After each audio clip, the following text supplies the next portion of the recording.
Hello and welcome to the Cardiac Cats YouTube channel. I'm your host, Jacob Shorba, and today we're going to be continuing our defensive prospect rankings, and we're going to be doing the interior of the defensive line.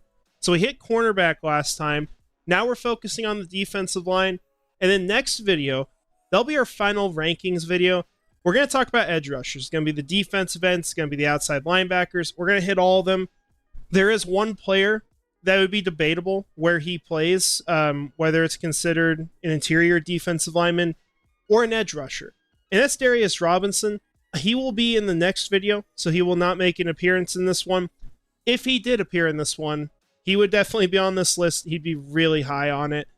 But I have him as more of an edge rusher because, well, that's kind of his size right now, quite frankly. And I think that the best thing for him is to bulk up a little bit, be able to play everywhere. That's what I'd like to see. But for Darius Robinson, I would consider him as an edge rusher at this point. So he will not be in this video. He will be in the next. Talking about another player that's not on this list. He is an interior defensive lineman, but just barely misses. I just want to give a shout out to, because I think he's just really close to making it, but ends up not being on here. That's McKinley Jackson out of Texas A&M. I actually got to meet him at the Senior Bowl. He actually signed some memorabilia for me, but it was hilarious getting to meet him because I was wearing like all Florida Gators gear out there, and he's from Texas A&M. And so I gave him my football aside, and he just looked at me like, "What are you doing? Like, we're not friends." But he was really super nice, and so yeah, that was cool. But McKinley Jackson, just talk about him for a second before we hop into this. I think he's going to be a really good interior defensive lineman, especially just as someone who's going to be big, be able to stop the run. Now, some of the issues, not a fast player, right? He's 326 pounds. He ran a 5.26 in the 40-yard dash. That's not ideal stuff, and he's pretty small. As far as his height, he's 6'1.5". But I still think, like, if he's sitting there on day 3, I would be completely fine taking him early on in the 4th round. I think that would be a good pick for a team. But he just barely misses this list. So now that I've got that out of the way, because I wanted to at least give him a shout out, we're going to start with my 10th overall prospect on the interior of the defensive line. That's Christian Boyd. Out of every prospect, I have him as a late 3rd rounder. He's 91st overall. There's going to be some players on this list that honestly, I wish I could have got them higher, but this is a loaded class. And it's going to be the theme in a lot of positions where players are just not going to be where they usually would be in the draft class because there's just so many good prospects this year. But Christian Boyd is a very interesting one because he comes from a school that I had never heard of before in northern Iowa. And he was one of 2 guys this year that when I sat down and I watched the film, the other one was Marshawn Nealand, who we will talk about, I believe, in the next video. I watched him, I'm like, okay, well, what's the problem here? Like, I think it's hard to find problems right off the bat in the film, but it's when you look into, I think, the more minute things, the little details that you miss, that's where he ends up coming 10th on this list. He is a 24-year-old prospect. He has played a lot of college football. He comes in with, not ideal height. He's 6'2". He is 320 pounds, so he's a pretty big player. He did not participate in the combine this year. I don't believe he was invited, in fact. So we don't have any numbers as of now on like a 40-yard dash. We don't have an RAS score. Some of those things are just missing. That's one of the unfortunate things with him because I think he should have been invited. I think this is a player who's going to get drafted, and that's what the NFL Combine's for. They invite more people than there are draft picks, and I think they missed on this one. But, other things about his measurements. He has pretty short arms, 31.5 inches. Not ideal, in my opinion. And same goes for the wingspan. Kind of the same thing there. So I have some concerns about that. But the film, on the other hand, I think there's a lot of good film out here. Now, you got to keep in mind, like, a lot of his games are not against the same level of competition that some of these other players are going to be going up against. He comes from northern Iowa. So I think that says a lot. But for Christian Boyd, outside of that, I do think that when you watch him on the field, he plays with good leverage. I think that he does pretty well controlling blocks. I think he can shed pretty well too. He has a strong arm over move that he can use. He has a spin move. He has a bit of a pass rush arsenal. So these are good things to have as an interior defensive lineman. And I think it really stands out to me when these kinds of prospects have a pass rush arsenal they can go to, because it feels like more often than not, when we're talking about players on the interior, they're good run stuffers and they don't do a ton else. And so for Christian Boyd, it's a great combination to be a big player and to also be able to rush the passer a little bit. Now, I do get concerned with, how fast is this player going to be on the field at his size? Because he is a pretty big guy. But there are things to like here. And I think he's super physical. I think that he takes advantage of that size. Now, as far as concerns, we talked about the lower level of competition already, of course, but he never really broke out at the college level as a pass rusher. And it says even more about why he's going to be where he is in the rankings when this is a player who's 24 years old. He's playing college football for a hot minute. So at this point, nothing's really changed as far as the production on the field like you wanted it to. So do you think he's going to be a ton more in the NFL? I'm not completely sold, and that's why Christian Boyd comes in at 10th. He could be worth an earlier selection in this. He could end up being a pretty solid pro. And that's going to be a key theme that's going to go for a lot of these first players, because it honestly kind of feels disgraceful that some players are where they are. And I think Christian Boyd is one of those. But at the end of the day, I do have my concerns. This is an older player coming from a small school, doesn't have great measurements necessarily. I need to actually update my notes on that because I did get that wrong when I wrote it down. But, I do have concerns. And so that's kind of where I sit on Christian Boyd. But is he worth a draft pick? Absolutely. I think he's the guy that if he's sitting there day 3, put in the card, and I think you'll feel fine about it. But for a more exciting prospect for me, that he ultimately stood out for the first time ever when I watched him in person. That's Dwayne Carter, or as I know him from the Senior Bowl, as that Duke guy.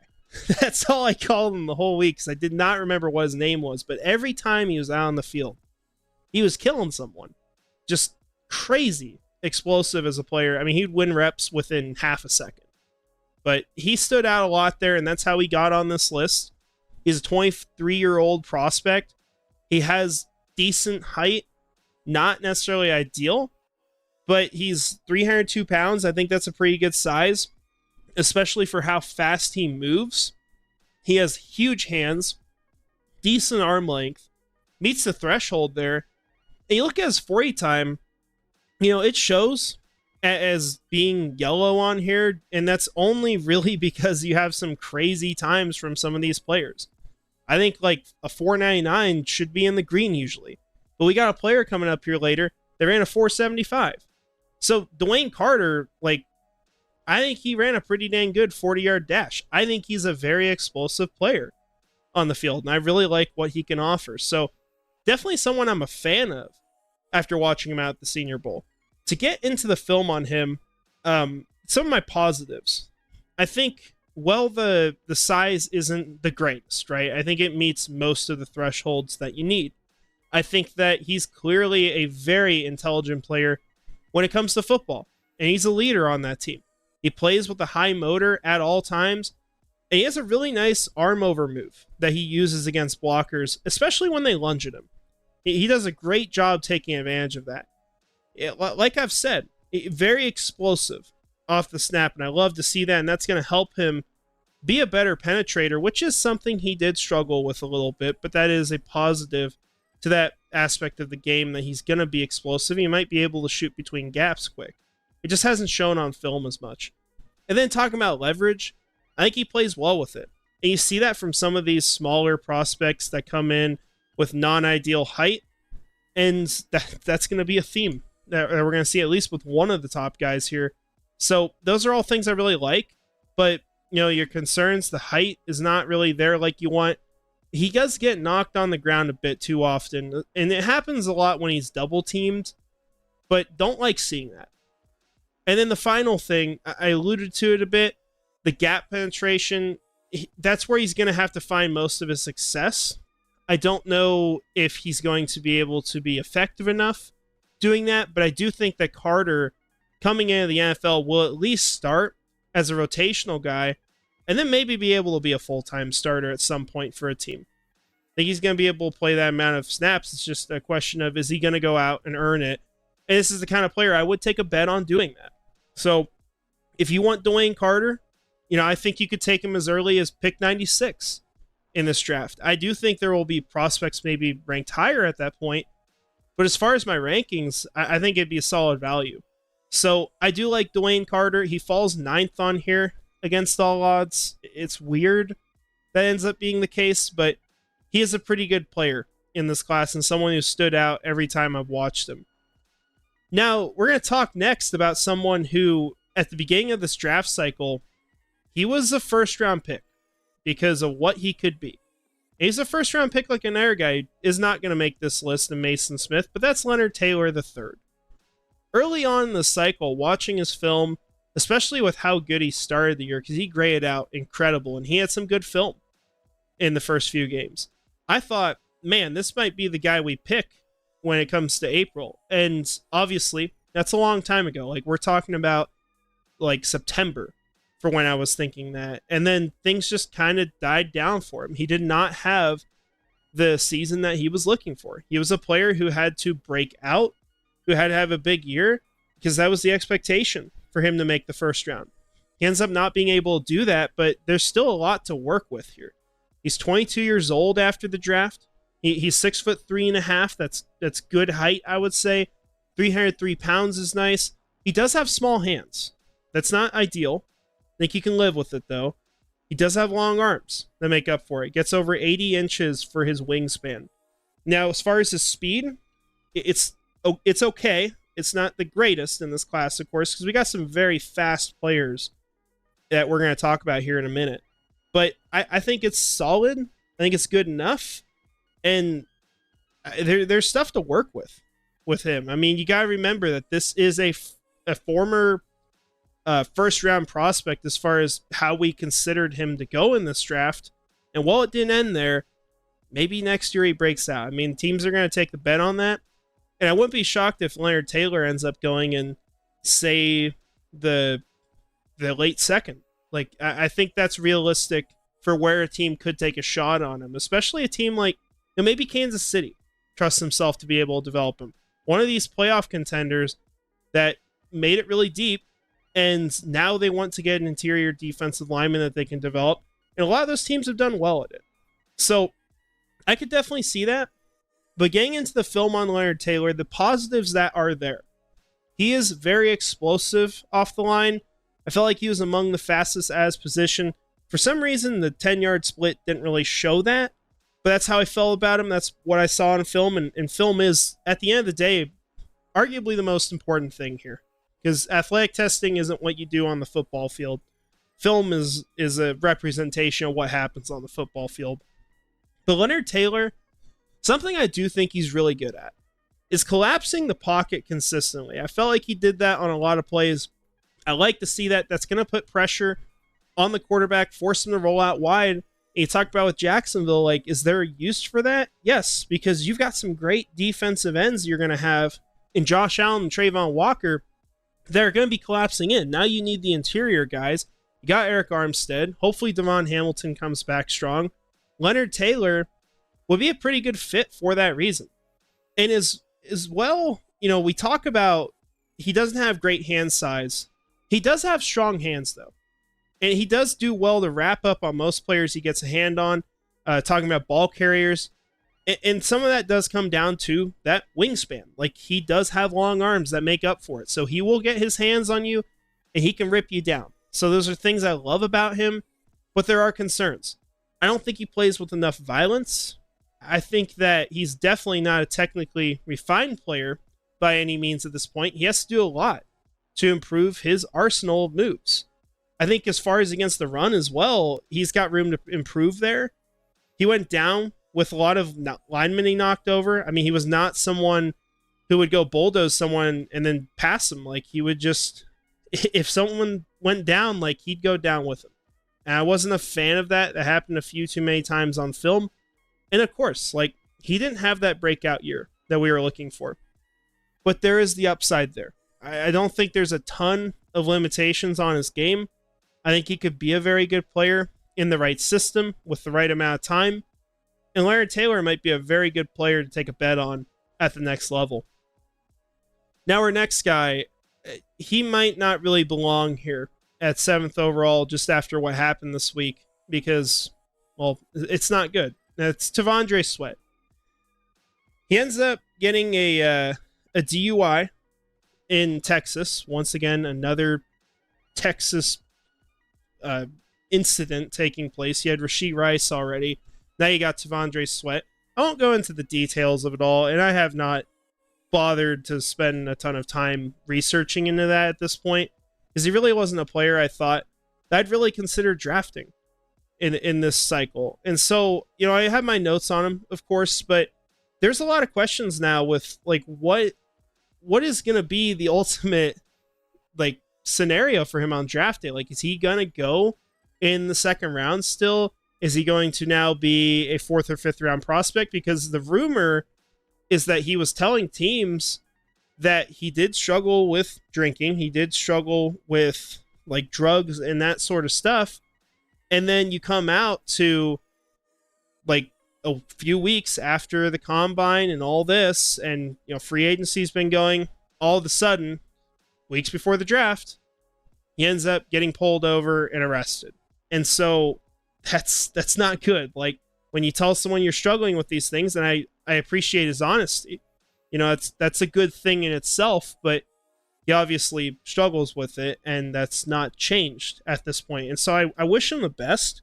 I don't want to just go dog on him necessarily, but that is a concern if you're drafting that player. You cannot just sweep it under the rug. So you've got a player that he's 6'4", 6'4" and a half, right? It's 366 pounds, huge player. I already have questions about his durability at the next level just because of that, because that is a lot of weight that you got to play on. And for that weight, like, sure, he's athletic for that, but that's not a size I want my guys to play at. You know, he does have some really good measurables, huge hands, pretty good wingspan overall, and like I said, he ran decently fast for the size that he plays at, but he's a unicorn. He's not a player we can really compare to anyone else. Now, getting into the film, the things I noticed, he has enormous size. That's pretty obvious. And most players that he's going to play against, he's going to be 50 pounds heavier than. We're talking about centers. We're talking about guards. Like, a lot of these guys, you're lucky if they're 315. That's a 50-pound difference. So that's an advantage. It's also a disadvantage in some ways. But, you know, for his size, like, obviously very physical in the way he plays. He can throw guys. I mean, I couldn't even imagine what he'd do to Luke Fortner, and thank God we probably don't ever have to see that. But he constantly calls for double teams. He's a mismatch when he's one-on-one with players. He eliminates those inside runs. You cannot do that against him. So he is a game changer in what he can bring. But there's the clear detriments to this, right? Because he has no pursuit ability. I cannot imagine a world where he's sacking the quarterback where it was not like both edges just collapsing the pocket and forcing the quarterback to run directly into him, into their imminent death. That's the only way I can see it happening, because he doesn't have the speed to go pursue. As apparent as could be on film. He hasn't been more than a rotational player. There is no way this guy is going to be more than that, because he can't play that many snaps. And if he does, he's going to die very early in his career, or he's just going to retire early. Second one's probably more likely.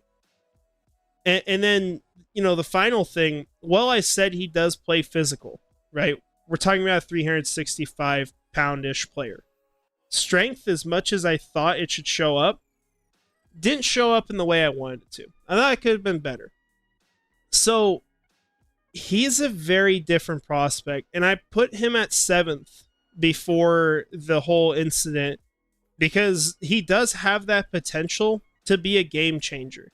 even with the problems that he has. Whereas Leonard Taylor, I don't know if he develops. It's the same with Dwayne Carter, but it's more so, I guess the difference would be, does he become more in the rotational player at the next level? And then Christian Boyd, you can say the same things. So I had Sweat above him. Perhaps that changes after this incident. I have not updated anything because, like I said, for one, I don't think he's going to be a player I'm interested in drafting. I have put some of those guys on my draft board. And two, I want to get all the details completely before I make my final decision, because sometimes it's worse and sometimes it's not as bad. I don't know if this is the latter of those necessarily, but I just have not got to the point where I've made my final decision on where he's going to fall in this cycle. But going on to the next guy who does not have any of those kinds of issues, and a pretty exciting player as far as developmental prospects, and ignore the phone going off in the background, that is Rook Orororo. I hope I said that right. This is a younger player. He's 22 years old, 6'4", 294. He's got solid measurements. He has really long arms, and he ran pretty fast. You know, he comes in the green, even with some crazy speeds. We're going to see that with Braden Fisk and Michael Hall Jr. here. But I think this is a prospect who has a ton of potential also because he has not played football for a super long time. So those are things that get you excited, but he is very much a player that I think is developmental at this point still.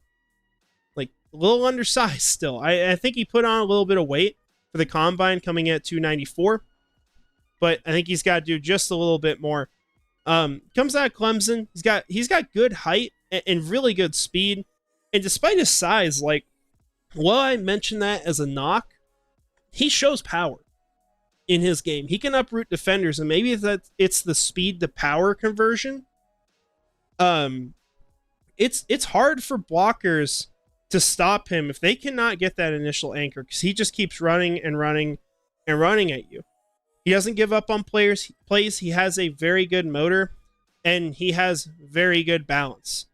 Give me 1 second here. I'm getting a phone call, and my phone is going crazy. I apologize. Okay. Okay. So as far as concerns, obviously he's got to fill out his frame a little bit better. And I think as far as his burst at times, it cannot be adequate at points. It's very inconsistent to me. And so I don't know how that changes necessarily. I think he needs to be a more refined player at the next level. He needs to learn to use more counter moves. And he doesn't really know how to shed at this point.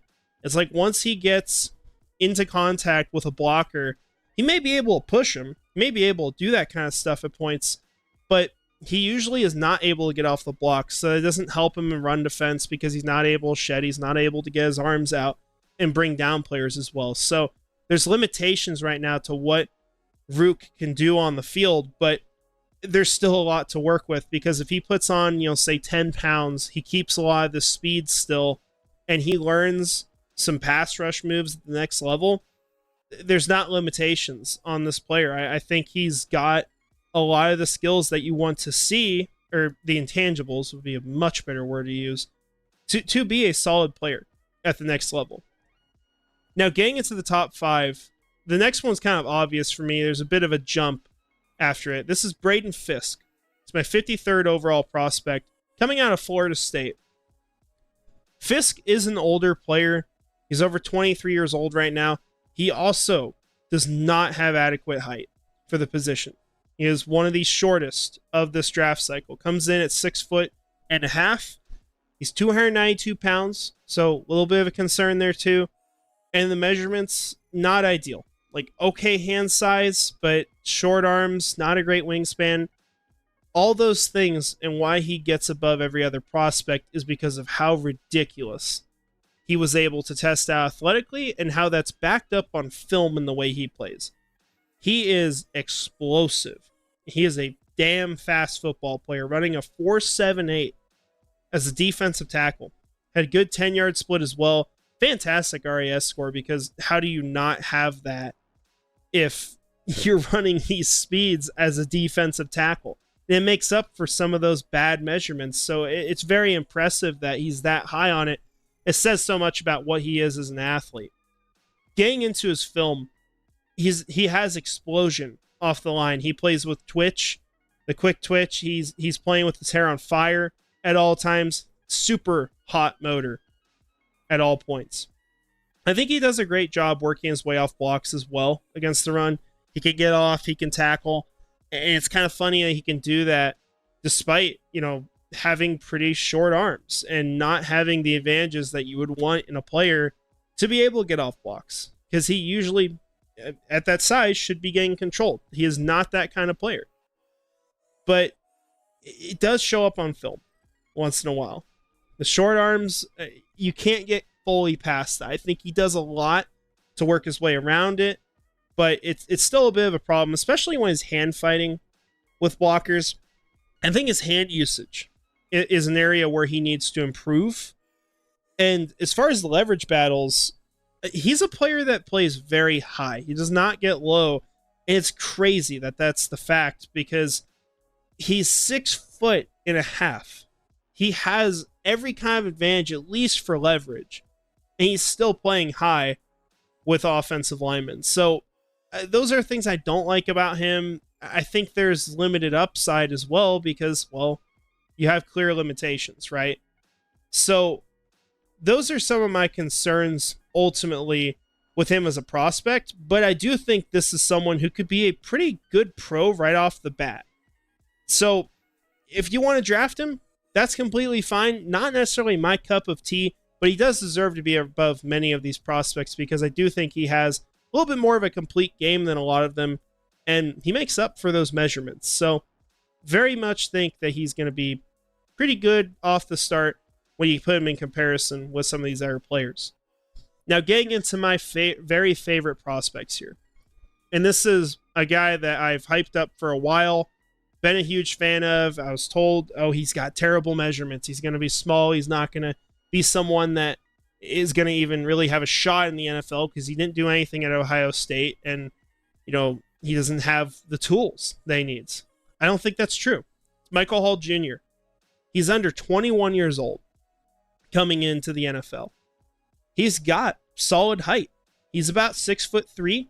He's up to 290 pounds. I've heard even that he's up to 300 now. That he's making a transition this offseason into being a larger defensive lineman. And so we'll see how that speed holds up, because he did run the 4.75. He was the fastest of all these guys that I have listed. And so really, really impressive stuff from Michael Hall Jr. He has huge hands as well, comes in at 10 inches, long arms, good wingspan. Compared to every player we've talked about so far, this is all really good stuff. Now, of course, the question is, if he's putting on all this weight, how does this change how he plays? That's the big question, and what I really want to see, and that's kind of the risk involved. But I still think that Michael Hall Jr. should probably be a second-round prospect based off all these things. In the film, I don't necessarily think it's as bad as some people think. But getting into that side of things, he has pass rush moves in his arsenal. And this is what sold me at first on him being someone I really liked. Because you don't see these interior defensive linemen have that pass rush arsenal coming into the NFL, let alone someone who's not 21 years old when he enters the league. That is impressive. He can shed blockers really well at initial contact. He has incredible burst off the line of scrimmage. Got to see it in person at the Senior Bowl. He stood out right off the bat. One of the first players that I took notice of and was like, damn, he's pretty good. He's one of the fastest movers on the interior. It goes without saying when you look at the 40 time. Despite his size, which I don't think is bad, and I'm more so talking about him playing around maybe 270 to 280, like we thought he did during the year, he possesses pretty good strength. And so how much better is that going to be if this weight he's putting on is muscle? And I think a lot of it is. Surely some of it is fat, of course, because it is over a short period of time. But I think he could be a better prospect right off the bat than when he was in college. And he's got those long arms and big hands. Those are great tools for him to work with. Now, talking about the concerns, I got to get rid of weight being below average because it sure as heck isn't now. If he's up to 300, then he's good. But that was where this was at the combine. It was 290. So that is listed as a concern for me. I do think it's possible he struggles against the run, especially when the blockers are engaging him head on. So I have concerns there. And he didn't log a ton of snaps during college. So he is a relatively, you would think, raw prospect, but at the same time, he's not. Because he's got a pass rush arsenal despite not being 21, not having played a ton. There's so much to work with Michael Hall Jr., and he could end up being, I think, one of the best defensive linemen to come out of this class. So I'm really excited to see where he goes. He'd be a phenomenal fit with Jacksonville because he would be a player you could have as a pass rusher right off the bat. You can have Devon as more of your run defender, and eventually these guys are going to be able to rotate full time, and they're all going to have an impact. Like, I think once Devon gets healthy and Michael Hall has some time in the league, they're both going to be a really good pairing if he comes to Jacksonville. But a player I did have above him, and it's not by much now, the margin has very much gone down, but someone I just think is going to be a good pro and a safe bet is Chris Jenkins Jr. out of Michigan. He's 22 years old, halfway to 23. Comes in at 6'3", 299 pounds. The hand size is okay, but he does have long arms, which I do like. He's relatively fast, ran a 4.9. This is good stuff, right? But obviously, compared to some of these players we just talked about, it's somehow worse. But this is just a fast interior defensive line class. He's got a good 10-yard split and a good RAS score. For Chris Jenkins Jr., what he is right now is he is a very good run defender with clear tools to be able to rush the passer in the NFL, and someone who hasn't got much of a chance to do that in college. He's a high-effort player. He is a very versatile player as well. He's played all over a defensive line. If he came into Jacksonville, we're talking about him playing defensive tackle. We're talking about him kicking out to the edge. He can do all those things. He can play all four positions that we're going to have. He can do the 3-4 fronts. All of it is on the table. He consistently gets his his hands up to bat passes down. That's something I note for a couple of these players and try to see on film. He does a good job of being aware. He's a strong tackler. He has really powerful hands, and he forces his way into the action. And another fun fact with him, maybe this changed at the very end of the year, but he had never received a penalty throughout his college career. So good stuff there, right? Now, concerns, he's still developing as a pass rusher. It is a question mark. And I would rather have a player, if everything else is equal, I would rather have a player who is a better pass rusher than a run defender compared to a player who is a good run defender but not a great pass rusher. And so that is maybe where he has a little less value, but I'm not too concerned about that because I do think he has the tools, and I don't think he's had the shot that I expected him to have already. His games also do leave you wanting a little something more. And that's where I do think he is going to be better in the NFL, and I'm factoring that in a bit.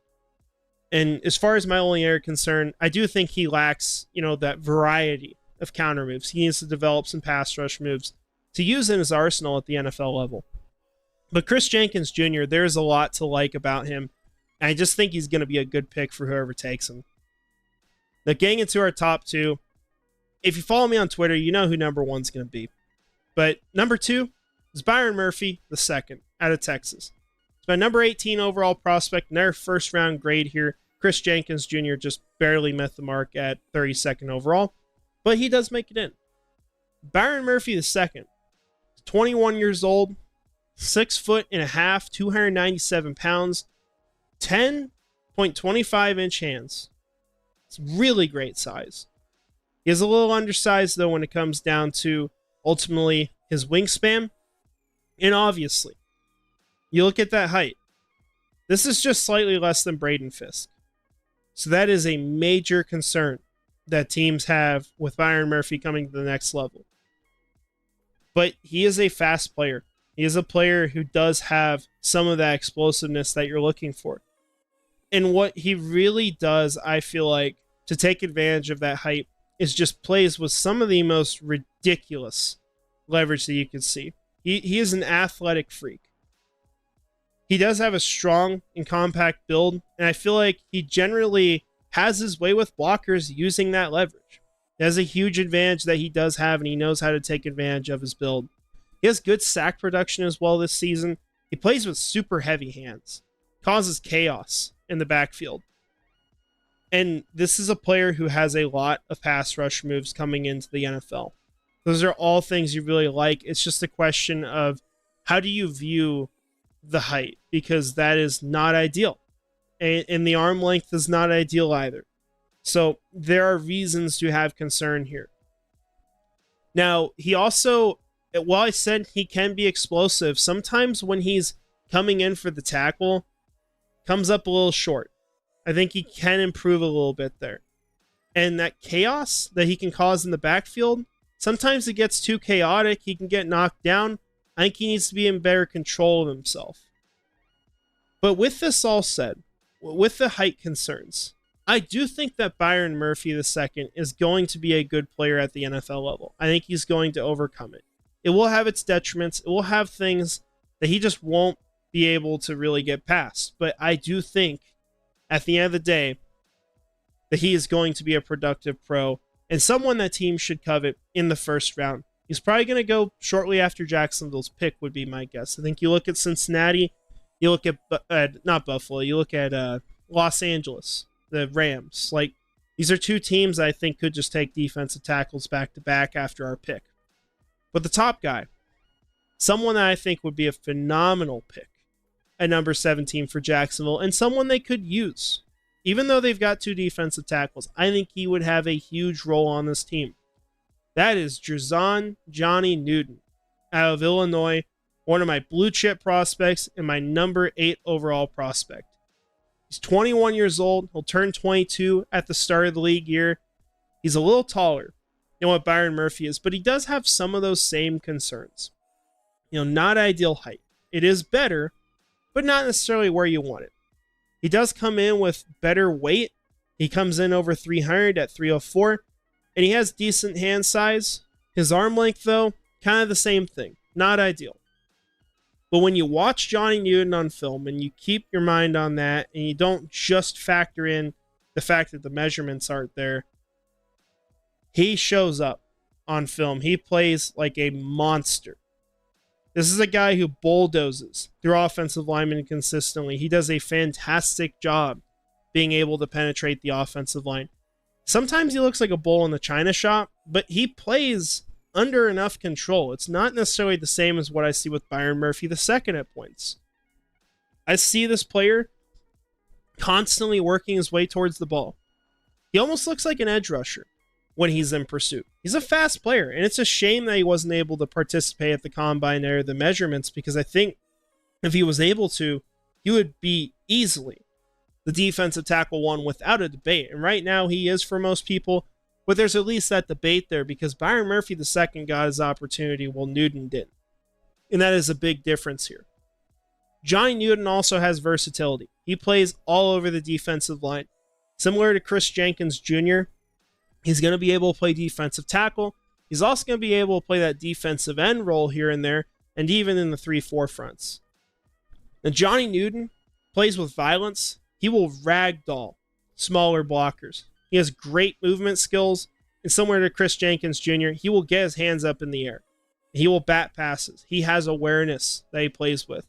It's a very smart player, and someone you're not going to worry about what he is off the field too. And that goes for most of these guys, right? But he is someone, you go watch him interview, you're going to like him very quick. That's another plus with him. Now, concerns, he does seem to have a smaller build, of course.